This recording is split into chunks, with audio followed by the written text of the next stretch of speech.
dialogar de inmediato con el señor José Chalá. Él es asambleísta por el Movimiento Revolución Ciudadana, es representante por la provincia de Imbabura. Señor Chalá, muy buenos días. Coméntenos sobre cómo vio usted el proceso, el debate y la aprobación de la ley humanitaria en la forma final en la que quedó. Se regulan muchos temas, pero entre ellos se ha exteriorizado una preocupación de los sectores productivos que vieron frustrada la intención que la expresó el presidente de la República, Lenín Moreno, en el tema de flexibilizar aún más la ley laboral, posibilitando despidos, aplicando la figura de fuerza mayor. Le damos la bienvenida. Muy buenos días y un cordial saludo a sus radioescuchas en la provincia de La Paz. Fuerte abrazo. Fundamentalmente, lo que nosotros tenemos que tener claro es que la Revolución Ciudadana siempre estará junto a los trabajadores, junto al pueblo. Y uno de esos temas es evitar definitivamente la precarización laboral, los despidos intempestivos, la liquidación y muchas veces sin pagarles nada a los trabajadores, muchos de ellos próximos a sus jubilaciones. Entonces, desde esa perspectiva, prácticamente y previo a que se encuentre esta ley en el registro oficial, prácticamente nosotros estábamos viendo una cifra conservadora de 150,000 empleados que prácticamente quedaron en la calle. Desde esa perspectiva es importante analizar, por ejemplo, que esta ley humanitaria prácticamente de humanitaria no tiene nada si tomamos en cuenta a los maestros y maestras, que prácticamente hasta hoy muchos no han recibido sus remuneraciones.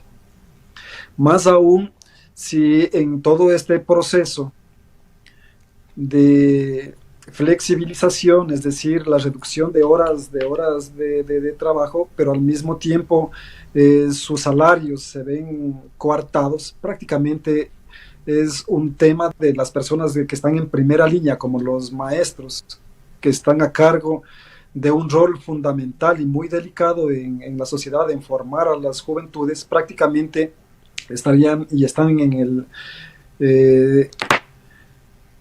por fuera de la protección laboral. Y así el sinnúmero de las empresas y los gremios prácticamente han estado por fuera. Nosotros lo que planteábamos, y lamentablemente no pasó desde el primero y el segundo debate, prácticamente que se cobren, o las empresas que han tenido ganancias extraordinarias que tengan una capacidad de contribuir mayormente. Pero sin embargo, todos estos planteamientos no pasaron, o los empresarios que tengan lícitamente en paraísos fiscales sus empresas, sus capitales, también puedan contribuir mayormente. Pero ¿qué decir y qué análisis se ha hecho, señor Chalá, sobre la problemática empresarial actual?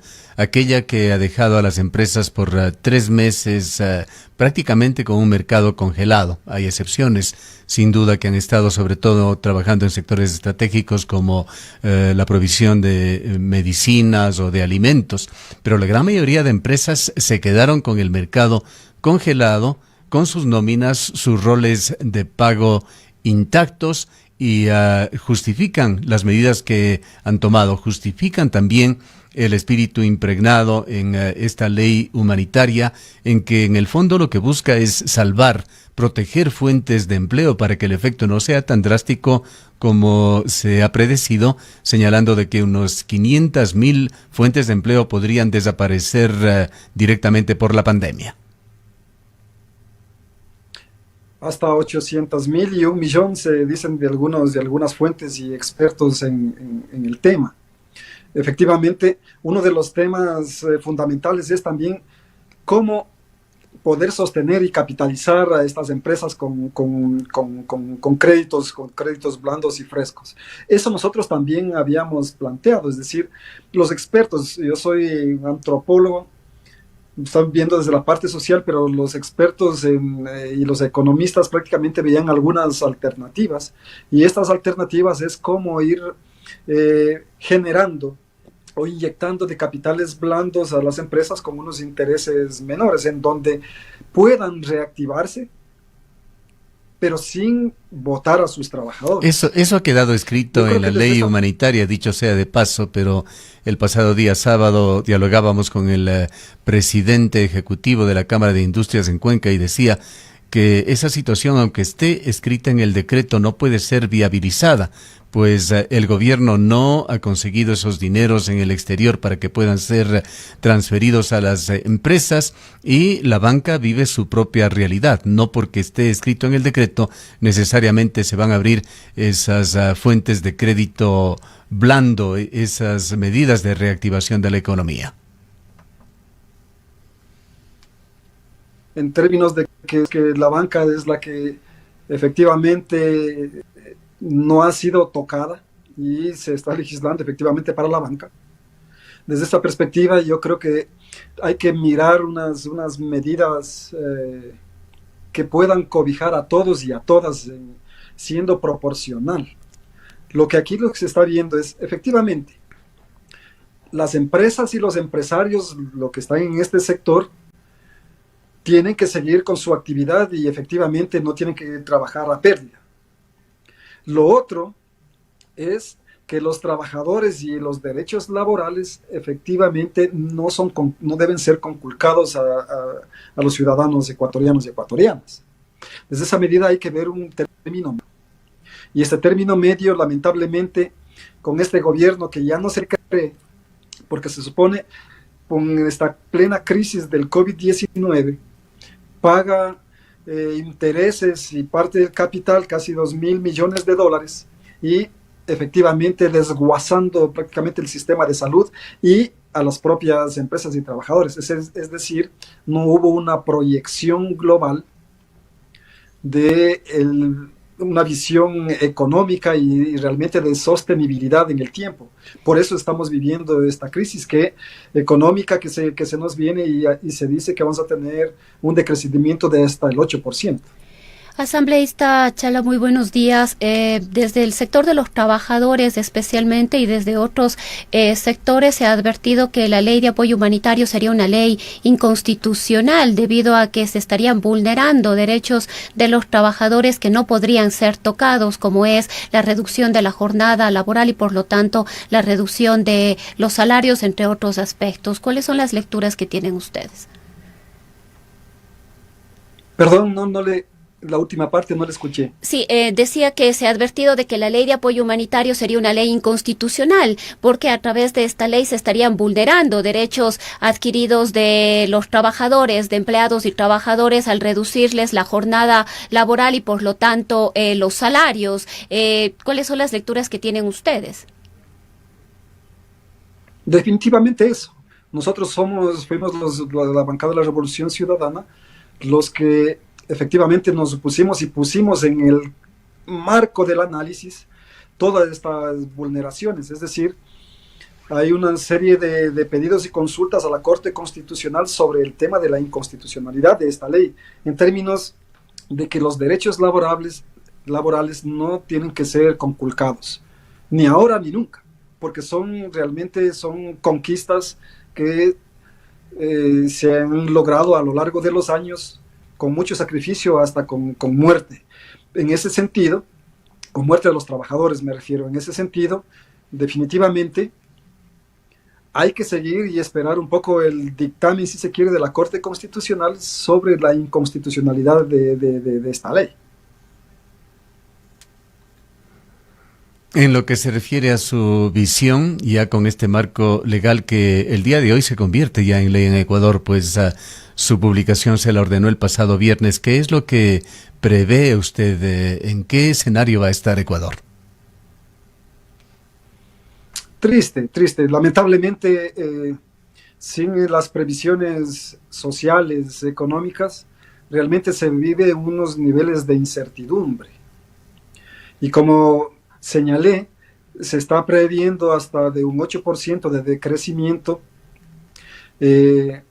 prácticamente cada vez los trabajadores, los empresarios y trabajadores prácticamente se ven en una suerte de incertidumbre si es que no se reactivan económicamente o se les facilita el acceso a recursos frescos. Caso contrario, se ve una situación social bastante triste. Estamos mirando que a lo largo de posiblemente 1 millón, entre 800 y 1 millón de personas quedarán por fuera del trabajo y empleo. Eso significa recesión económica, no hay circulación de capital, no hay consumo, y prácticamente entramos en una suerte, como llaman los economistas, de default. Para finalizar, señor Chalá, continúa en Ecuador el caso Sobornos 2012-2016, ha entrado a un periodo de apelaciones. Hay muchísimas lecturas que se han dado sobre la situación y estamos ya en una recta final, podríamos decir, pues faltan apenas 8 meses aproximadamente para las elecciones. ¿A qué aspira la revolución ciudadana y qué reflexiones ha hecho sobre los sucesos del pasado? Fundamentalmente nosotros tenemos que estar claros con ciudadanos en que todo este proceso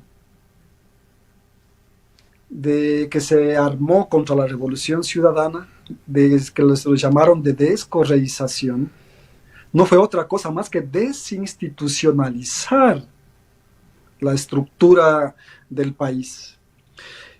Hubo una consulta mañosa e inconstitucional, la del 7 veces sí, en donde pusieron un consejo de participación ciudadana y control social transitorio. Ya, pero vamos más atrás, señor Chalá, hablemos de los orígenes que llevó a todo esto, del Consejo Transitorio, etcétera, etcétera. Hablemos de lo que sucedió con Rafael Correa. ¿Han aprendido ustedes algo sobre esta situación? Yo no sé si se aprendió del lawfare, de la judicialización de la política, y en donde también los medios dictaban sentencias. Yo espero también que todos hayamos aprendido que eso no es bueno, en términos que todos los casos, comillas, de una presunta corrupción, tienen que ser ventilados en las cortes del país. Es lo que se está haciendo, pero usted, señor Chalá, evidentemente no acepta que hubo corrupción en el gobierno de Rafael Correa. Es del Estado.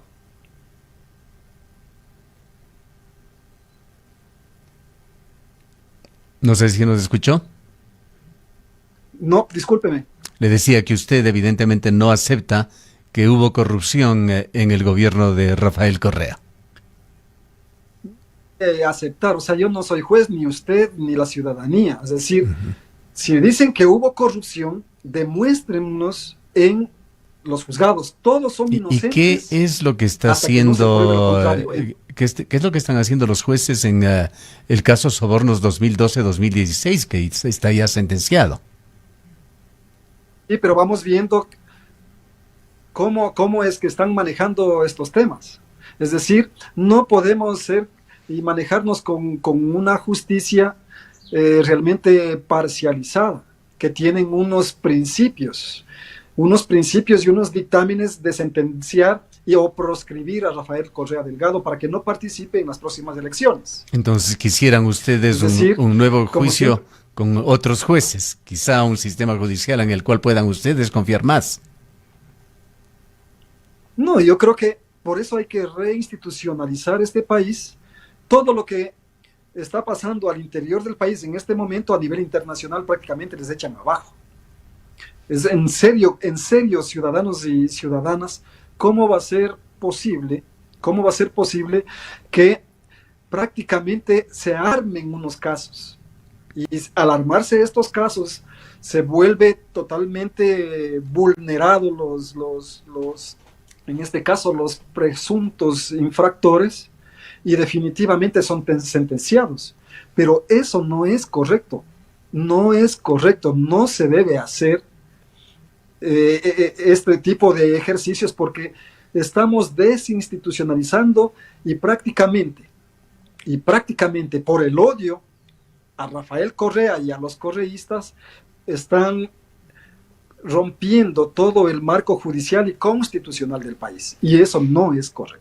Asambleísta, ¿ustedes aspirarían en el próximo proceso electoral participar con una candidatura del expresidente Rafael Correa? ¿Cómo ven ustedes esta posibilidad en el contexto jurídico que está viviendo o enfrentando el exmandatario, y bajo qué movimiento, considerando que Fuerza Compromiso Social, que fue quien auspició o acogió al hoy denominado Movimiento Revolución Ciudadana, estaría cuestionándose su próxima participación, ya que la Contraloría General del Estado le dispuso al Consejo Nacional Electoral que deje sin efecto la inscripción de este movimiento?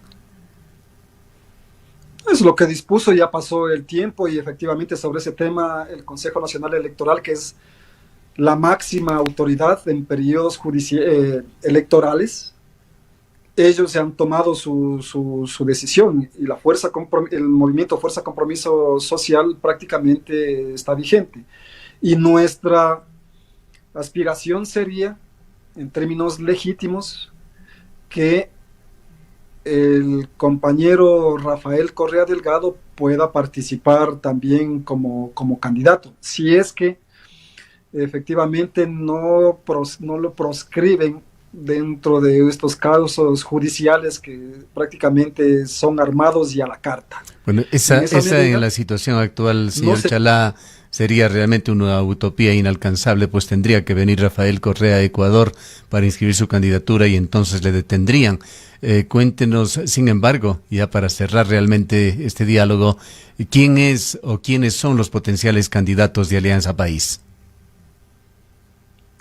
Bueno, las utopías hacen que la gente camine, y yo creo que la gente, investigadores muy sagaces, inteligentes, hay esa posibilidad. Yo creo que el poner candidatos y nombres de candidatos, hay muchos en el movimiento de la Revolución Ciudadana y también desde fuera. Hay que pensar a lo mejor en un gran frente, frente de consenso nacional, en donde no vayan primero los nombres, sino efectivamente un plan de gobierno para recuperar la patria. Caso contrario, estamos cayendo otra vez en viejas prácticas, en donde primero se ponían los candidatos y después se iban a intentar hacer acuerdos. Bueno, eso nunca ha funcionado. Estamos a solo 8 meses de las elecciones. Lamentablemente el tiempo se nos ha agotado. Le agradecemos al legislador José Chalá, antropólogo, asambleísta por el Movimiento Revolución Ciudadana.